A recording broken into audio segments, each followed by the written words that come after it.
Hello, and today we're at part 3 of the chapter 1 chapter of Form 4 in MS, which is functions. And today we'll be learning about composite functions.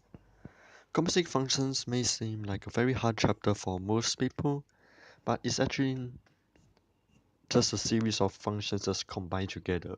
So let's just say, for example, in here we have fx, like the x under the function f, which will be, for example, let's say 2x plus 3.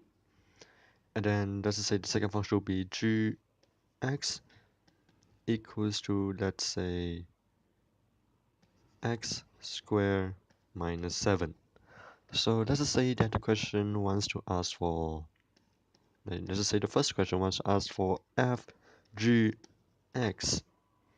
Okay, now, a thing about composite functions is that they are read from the back to the front.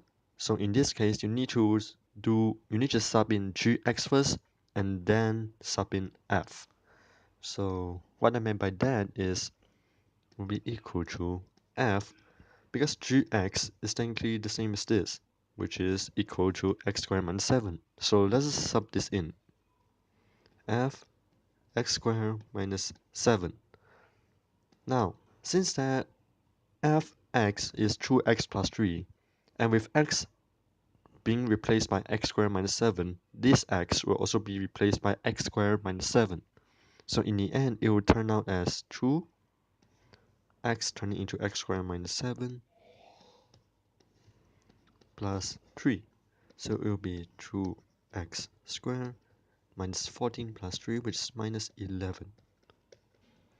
Now, another situation, another point I want to point out is that fgx is not equal to gfx. They're actually two different things. So to prove that, let me just find out gf first. Gf of x. So as usual, we'll do f first, because f is at the back. Okay, I'll do this one in blue. G fx will be x squared minus, no wait, f is 2x plus 3, and g being x squared minus 7, but x is replaced by 2x plus 3, so in the end it will turn out to be 2x plus 3 representing x squared minus 7. So it will become 4x squared plus 12x plus 9 minus 7, which is equal to 4x squared plus 12x plus 2. And to further simplify it, we can also take out the common factor, in which we'll make it 2x squared plus 6x plus 1.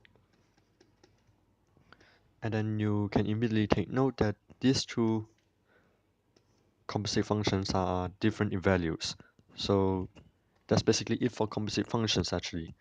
If I were to add another something that might appear in exam questions, that it will look something like this. Let me just get this out of the way. I'll do this one in green. It's an arrow diagram, but this time with it being composite functions, that means it has more than one function. So let's say this one is x through function f, it will turn into function x, and then through function g, it will turn into, because g is the second one, so it should be in front. X is the first one, so it's at the back. gfx. So let me just give something like this. Okay.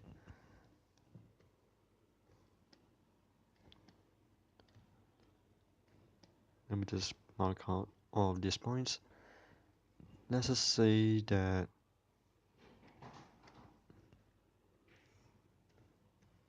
okay. This one requires some combinations from what I learned in the past two videos, but let's see here. Actually, only the first video actually. Wait, no, why am I saying? It is the last video. It's the part 2 video about terminology. So with the function notation being f(x) equal to, let's say this one is 2a3. This one could be 4, and then this one could turn into 3. And then this one, let's say a is going to do this. Let's say that fx equals to 2x, and then gx equals to 2x minus 5.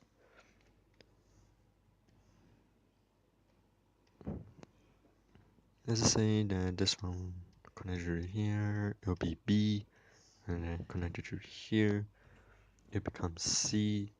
And over here it will be something like 7, and over here will be donkey. Okay, so let's say that the question wants us to find A, B, C, and D. Actually, this question seems to be in the format that, like, the equations aren't that hard, so it's quite easy to solve it.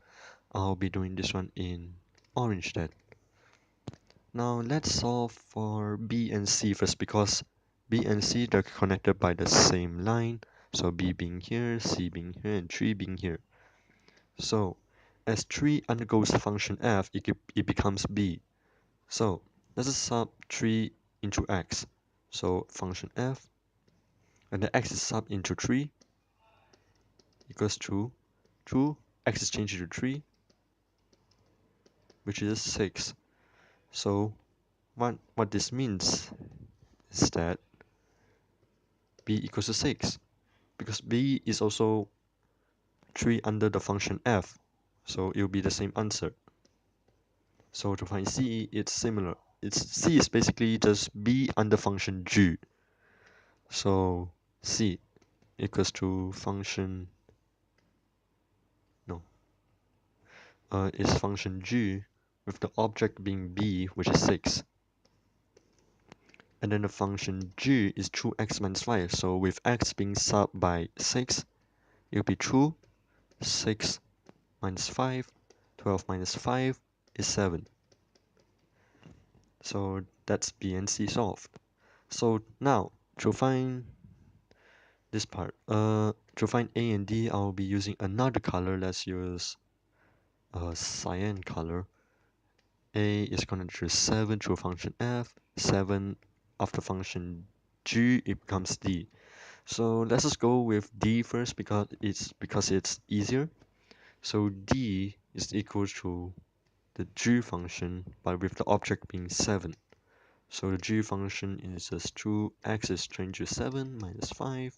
14 minus 5 is 9. Now A. A is kind of like slightly different, but it's actually almost the same thing. 7 being the object is the function of f, with A being the object, so A. And then f is 2, and then with x being sub by A is also A. So 2a equals to 7. So that means A is 7 over 2. And that's basically it for composite functions. It's actually pretty easy. It's just that you just need to know what you're doing, and then just try to not make yourself confused. So that's it.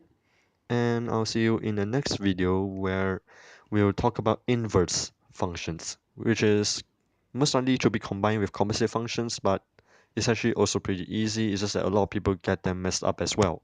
So I'll see you then.